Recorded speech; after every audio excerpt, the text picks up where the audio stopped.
やっほやっほ、イヤホン買ってるかい？ふぐみかんのイヤホンレビューの時間だよ。お金はいくらあっても困らないもの。そして使わないで済むならそれに越したことはないもの。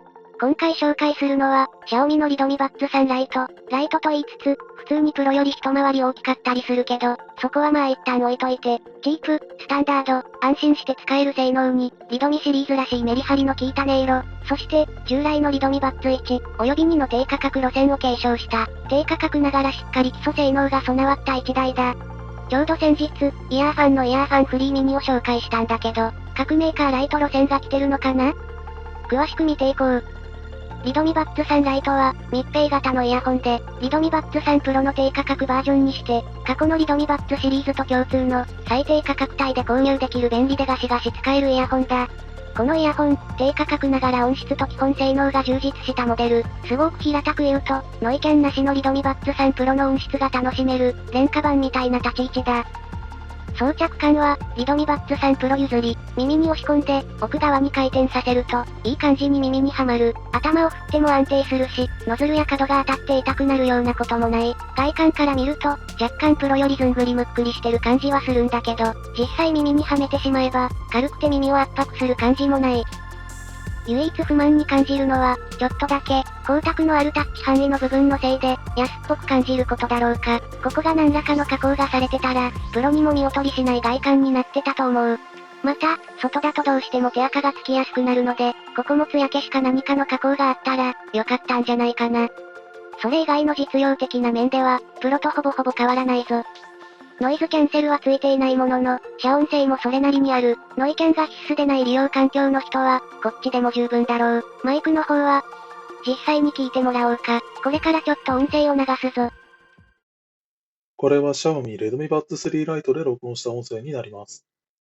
これが通常のマイクで録音した音声になります。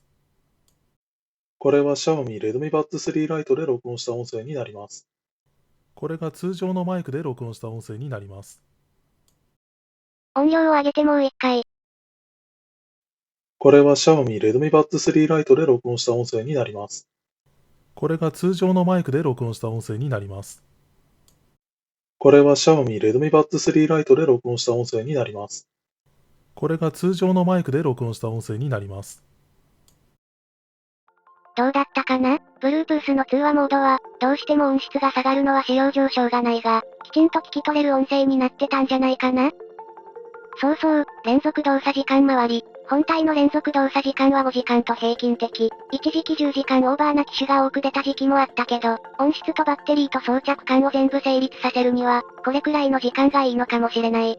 何気にリドミバッツ3無印よりバッテリー連続動作時間は長くなってるぞ。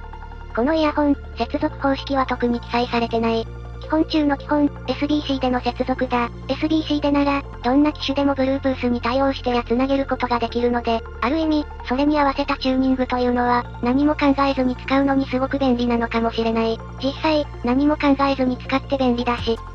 振動板は 6mm。このタイプのイヤホンとしては平均的なサイズだけど、上位機種、リドミバッツ3プロも、サイズは同じだ。同じ振動板を使ってるかはわからないけど、でも音としてはかなり近い。ちなみに、リドミバッツ3プロの振動板は複合素材樹脂系振動板となっているぞ。もちろん、接続強度はめちゃくちゃ強い。余計なことをしてないので、普通の完全無線機より強いくらいだ。もちろん、防水機能や軽量な本体など、実際使って満足度の高い重要な要素は安定した1台だぞ。あ、そうそう、接続方式 SBC だけなので、遅延とか心配な人もいると思うが、安心してほしい。低遅延モードがついてる。低遅延モードへの切り替えは、左右のタッチセンサーを同時に長押しだ。ピポパッという効果音とともに、イヤホンは低遅延モードに突入する。実際使ってみると、それでもまだ遅延は感じるものの、有効にしている場合よりも短くなったのも体感できるな。普通のアプト X くらいの遅延にしたいなら、低遅延モードが有効だ。ちなみに、終了時にはピプッという効果音が鳴るぞ。起動終了その他諸々の操作にいる中国系英語姉貴の声はどこ？というわけで、機能と価格はよく揃ってる。あとは、これで音質が良ければ、と言っても、リドミバッツ3プロ譲りでいいことは言及済みだ。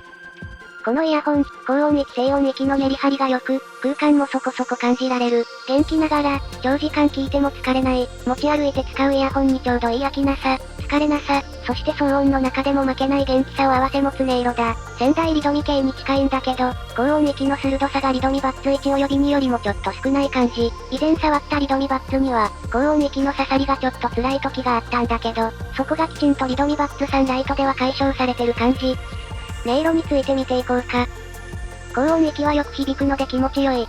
ただし、ガンガン高音域が伸びるわけではないので、多音域も聞きやすいぞ。中音域も程よく聞き分けやすくて、ボーカルや話し声もきちんと歪みを感じない仕上がり。でもって、低音域も悪くない。小口径なのでそれほどサブベースや振動感はないんだけど、きちんとボリュームのあるベースが出力されるので、迫力不足は絶対起きないな。基本機能をしっかり抑えつつ、ゲームモードにも対応してるということで、あんまりスペックを詳しく調べずに買う人が、普通に使って期待値以上に満足できる低価格モデル、そんな誰でも安心して買えるシリーズの本領発揮、って感じだな、というわけでもちろんおすすめなんだけど、実は、このリドミバッツサンライト、めちゃくちゃ強烈なライバルがいる。他社製品いやいや、自社製品。しかも、同じリドミバッツさん。そう、リドミバッツサンライトの一番のライバルはプロだと思う。特に動画制作時、リドミバッツサンライトとリドミバッツサンプロの価格差は想像以上に小さい。外観、ノイズキャンセルもできる、ということで、リドミバッツサンプロを積極的に選んでいく人も多いんじゃないかな。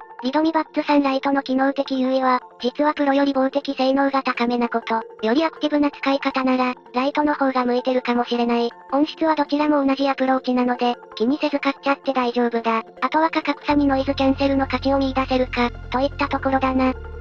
というわけで、おすすめなんだけど、同じリドミバッツさんのプロも一回見てから欲しい方を選ぼう。こちらも先日動画を投稿済みなので、詳細欄にリンクを貼っておくぞ。こんなところだな。おすすめだぞで締めるつもりだったんだけど、気づいたら同じブランドに最大のライバル商品がいた、という感じ。音質はどちらもかなり近いので、あとは君が決めるのだ。といったところで今回はここまで。